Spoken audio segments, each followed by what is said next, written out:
বাচ্চা তো বাচ্চাই হয়, ও হিন্দু বোঝে না, মুসলমানও বোঝে না, ঠিক না? দুই মেয়ে মুসলমানের আর হিন্দুর একসাথে খেলতো। মুসলমানের স্ত্রী নিজের বাচ্চাকে নিজেই পড়াইতো, কায়দা পড়াইতো, মেয়ে মেয়ের সাথে খেলতো, ও যে কায়দার সময় বসতো। বাচ্চাদের ব্রেন খুব কি হয়, শার্প হয়। 47 বৎসর পরে কবর খোলা হয়েছে। হ্যাঁ, 47 বৎসর পরে কবর খোলা হয়েছে। কত বৎসর পরে?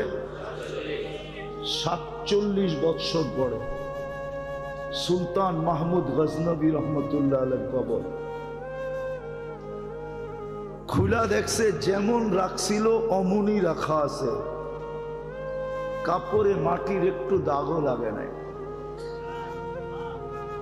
হাত দুইটা বুকের উপরে বাঁধা আছে। উঠায়